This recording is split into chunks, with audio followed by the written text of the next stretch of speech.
The United States proposes new tariffs on about $50 billion in Chinese imports. Hello, I'm Anand Naidu, and this is The Heat.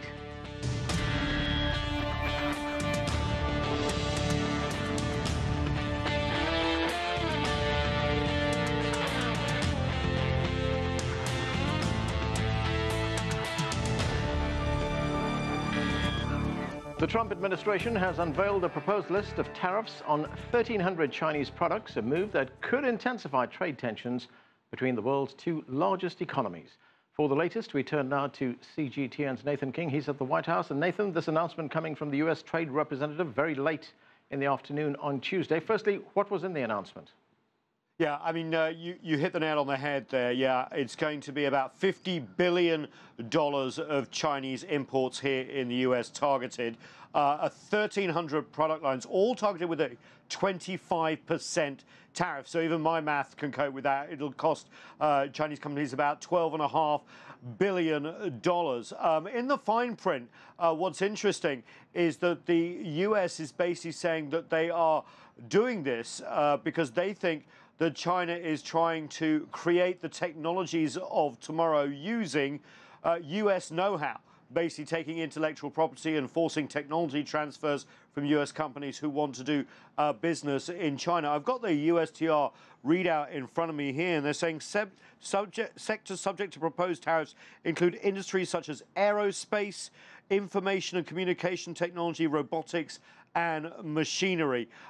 They also saying, though, that this is not going to happen right away. A lot of U.S. companies are going to be affected by this, even though they're saying they did this not to affect the U.S. economy. It's hard not to see how many supply chains could be affected. So there's this consultation period going on, which lasts up until May the 22nd.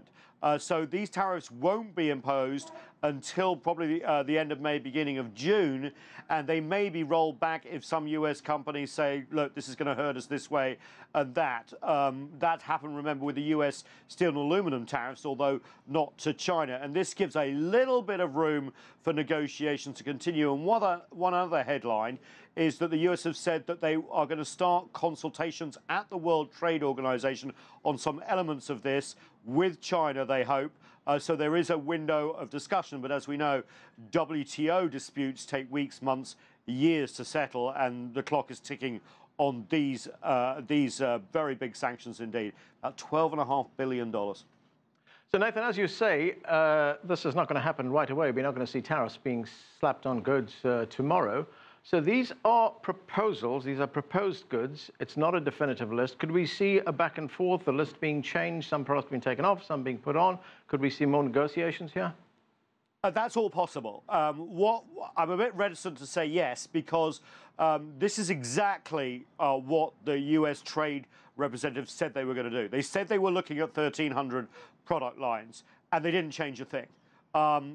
And it's very expansive as well. It's on so many different products. So, I mean, I encourage you to read the list. My colleagues and I have been going through it. Hat tip to Jim Spellman in the newsroom, who really did a good job here. There's so many different things targeted, including some strange things like imports of golf carts, fire extinguishers, syringes.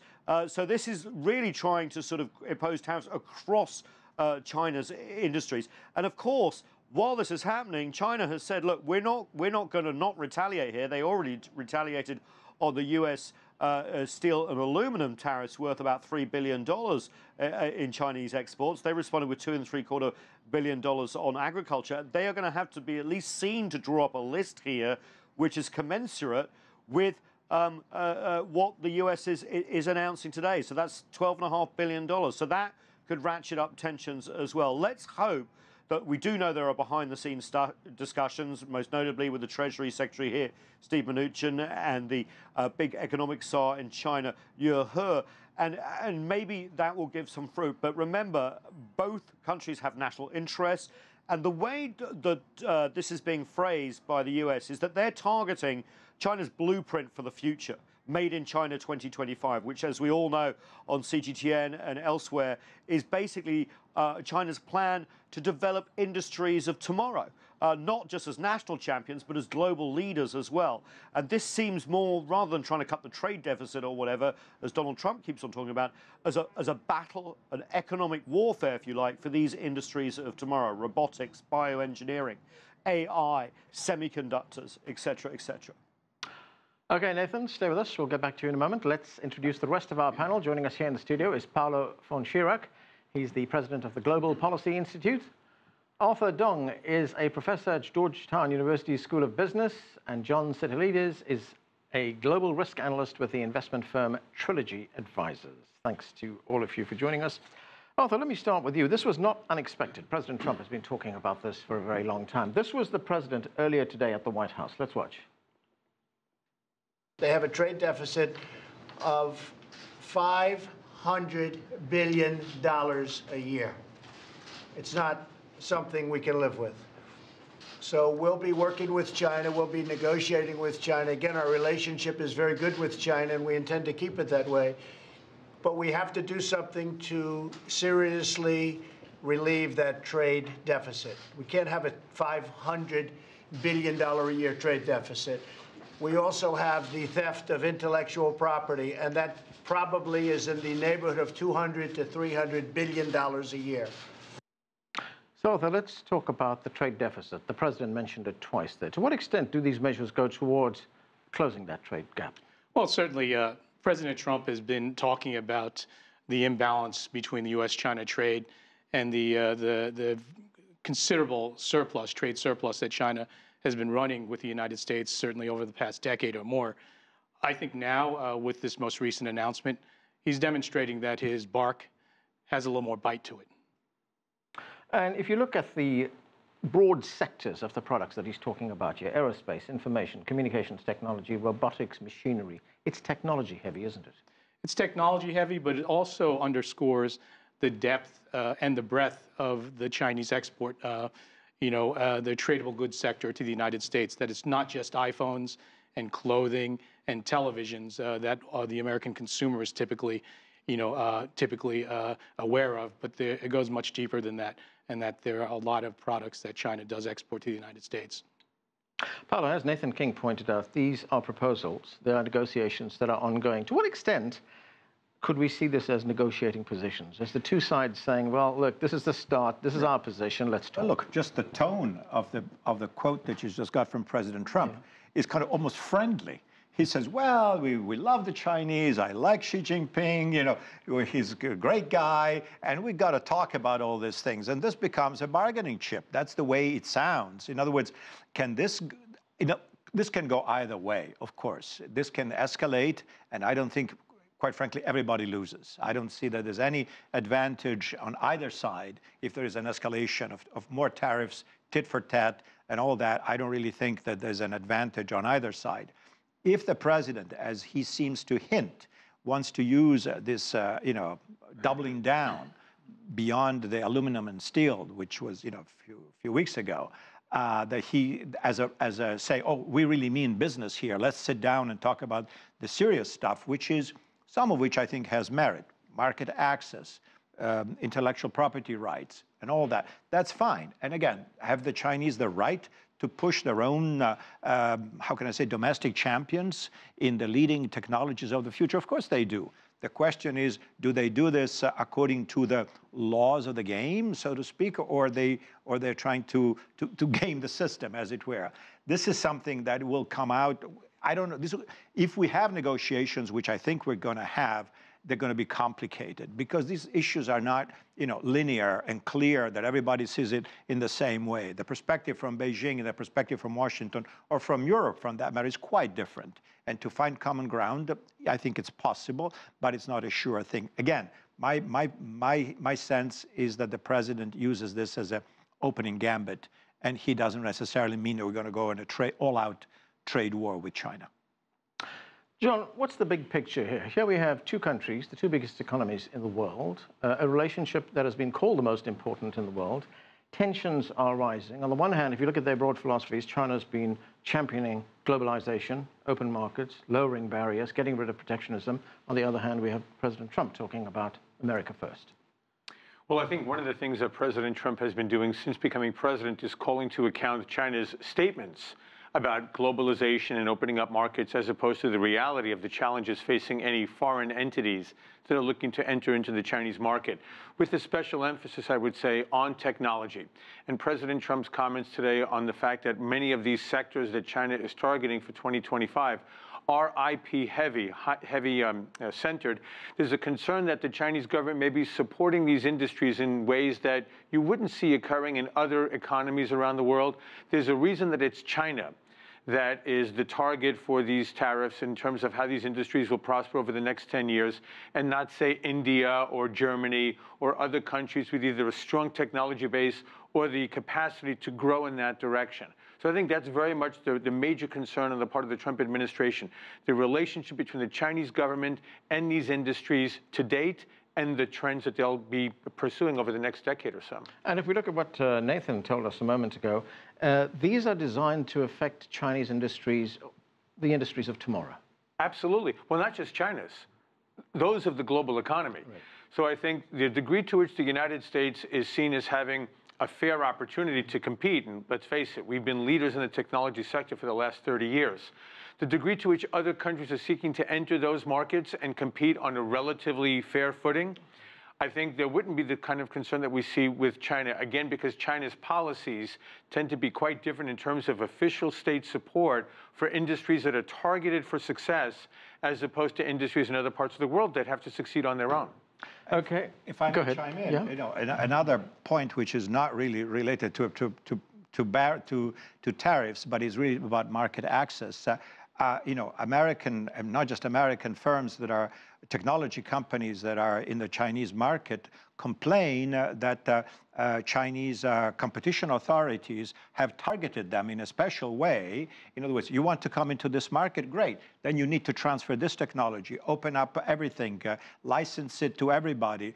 In other words, your trade secrets, you know, have to be opened up for everybody, and that's really the competitive advantage of a technology company. And if they're not allowed to retain their edge, well, then they're not competitive anymore. And so this is one of the, you know, host of key complaints of technology companies like Google and others that have difficulties in working in the Chinese market. Well, as I said, this story broke late on Tuesday afternoon, and developments are moving very quickly. We do have reaction coming in from China to these proposed U.S. tariffs. Here are two statements. The first from the Chinese Commerce Ministry. It says China strongly condemns and firmly opposes the U.S. tariff proposals and is ready to take reciprocal measures on U.S. products. And reaction from the Chinese embassy here in the United States, in Washington. Such unilateralistic and protectionist action has gravely violated fundamental principles and values of the WTO. It serves neither China's interest nor U.S. interest, even less the interest of the global economy. Nathan, what do you make of those statements? Two statements coming from China. Yeah, well, as expected. I mean, we saw that in the last 24, 48 hours with the responses to the U.S. Steel and aluminum tariffs and the tariffs put on by China. You know, we don't want a trade war, but if the U.S. acts unilaterally outside the global system, then we will respond, and you're allowed to respond under global rules proportionately, and that's what they will plan to do. But we do have a window of opportunity here. The problem is, it's not just these tariffs too. Remember, there are other actions that are coming down the pipe as well. As part of this trade representative review, they've also recommended to the US Treasury to draw up new rules when it comes to Chinese investments. We've all heard of the Committee for Foreign Investments in the US. That is also being reformed in Congress through a law. And what might happen now is, instead of looking at cases of Chinese acquisitions of US companies on a case-by-case basis, whole sectors of the economy could be closed off, maybe semiconductor purchases, for example, or emerging AI technologies. This is really very broad-based in terms of the Trump administration, not just tariffs. Despite Donald Trump being obsessed with the trade deficit, the people around him see this as only one factor. There's, of course, the Chinese practices that they use, but also a battle for the technologies of tomorrow, starting with artificial intelligence and semiconductors and 5G phone systems. John, a very quick response there from the Chinese Ministry of Commerce as well as the Chinese Embassy. What did you make of it? I don't think the White House is very much concerned with the statements themselves. I think, again, as we've been talking about here, this really is setting the stage for what are going to be a series of complex negotiations here. But I think it's very important to also keep in mind that this is not happening in a vacuum. Peter Navarro is what we would call maybe a very aggressive trade advisor to the president and probably helping to draft much of this policy right now. But Lawrence Kudlow just took over the National Economic Council several days ago, and we have John Bolton coming into the White House to take over the NSC on April 9th. And I think a lot of this fits into a larger strategy of the U.S.-China competition in Asia and on the global stage, looking to see where the Chinese are hopefully helpful on the North Korea negotiations that take place in May, looking to see how we are working with the Chinese to see that we have peaceful settlement of sovereignty issues and disputes in the South China Sea and the like. And I think there's going to be a panoply of issues into which this also fits.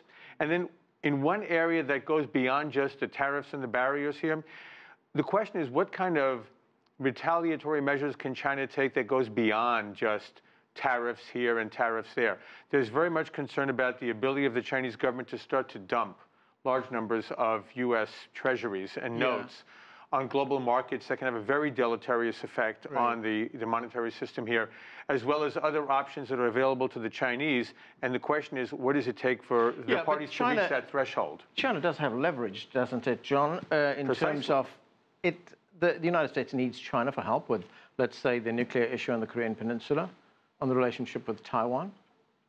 We also need the Chinese to help fund our national budget, okay? Our deficit is sustainable only because the Chinese are such major purchasers of American notes.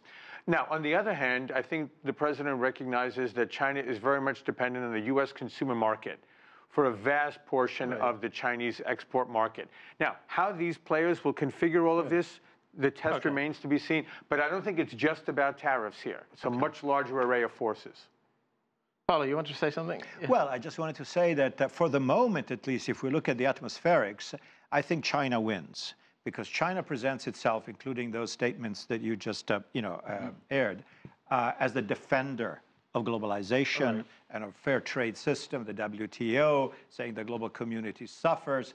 And indeed, if you look even at the quality, so to speak, in a business press, The Economist, the Wall Street Journal, the Financial Times, they say, oh my God, here's Trump, literally, the bull in the China shop, pun intended here, saying this is a guy who doesn't know what he's doing. He's ad-libbing and he's throwing stuff around and he is destroying the international trading system, for reasons that are not quite easy to detect. And I fully appreciate that there are good reasons. But in terms of appearances and optics, China presents itself here as the more responsible, grown-up partner, and America is trying to upset things for unclear policy objectives. Even though I fully agree with John that there are policy objectives here, and there's a complicated agenda. But I'm talking about the leverage and who wins the public relations battle. For the moment, I would say China scores. Yeah, Arthur, getting back to the trade issue, and if we look at the nuts and bolts of the trade relationship here, should we be making a difference between goods and services here? Because the deficit might be in goods, but not in services. Certainly, and that's something that has a lot of people in my business concerned. I represent Georgetown University, and we have a trade surplus with regard to the 350,000 plus Chinese students who currently are enrolled in American universities, the single largest group of foreign students the world over.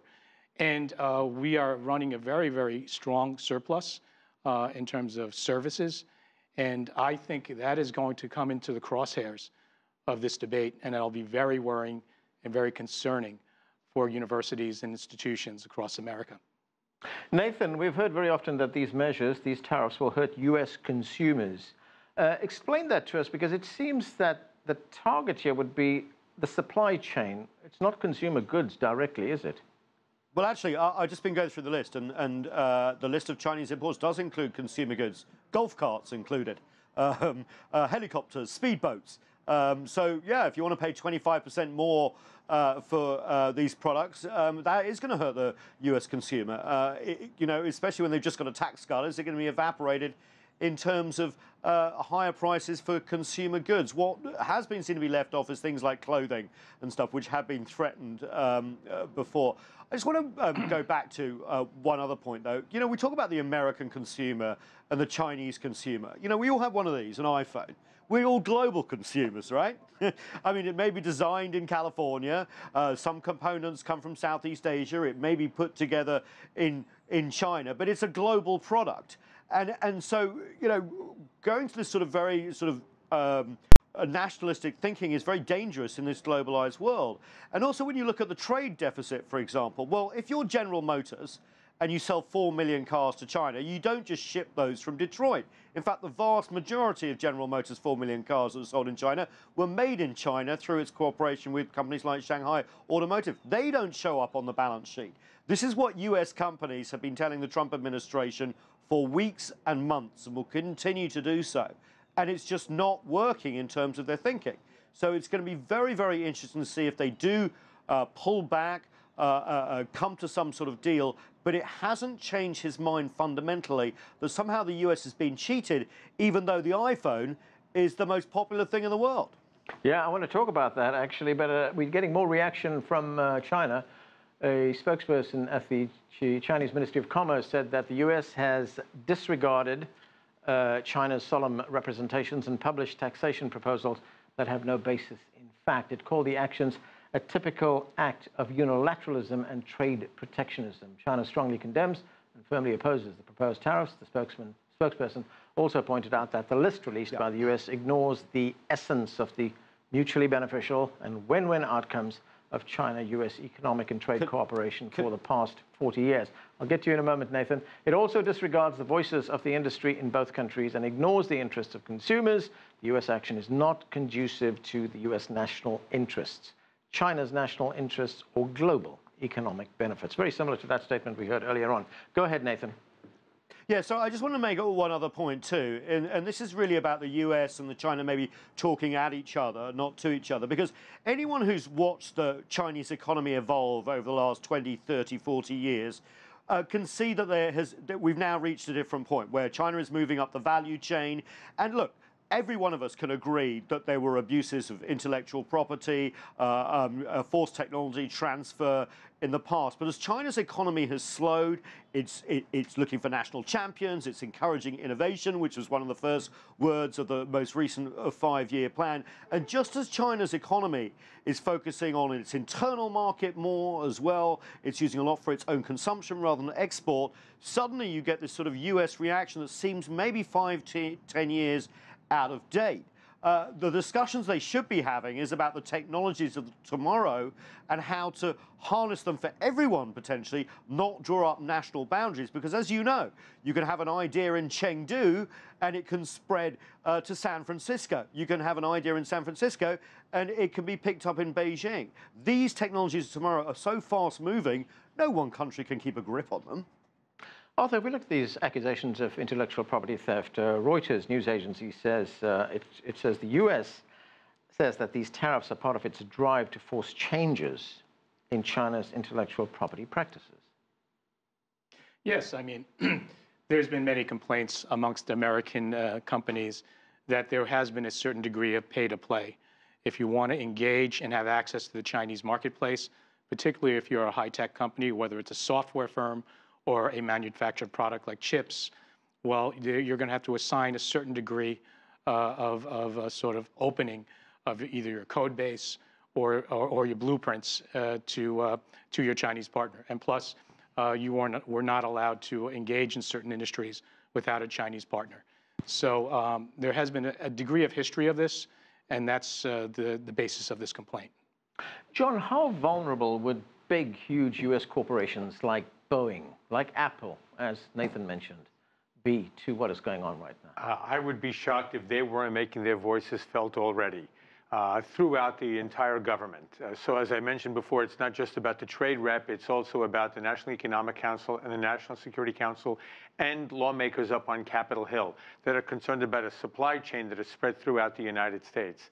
So again, going back to what Nathan had said about the pricing here, I would be surprised if the White House weren't looking to see how they use all of this as negotiating tactics. I don't think anybody in the White House really believes that you're going to have these tariffs in place in 3, 4, 5 years. Remember, President Trump fully intends to be reelected in 2020.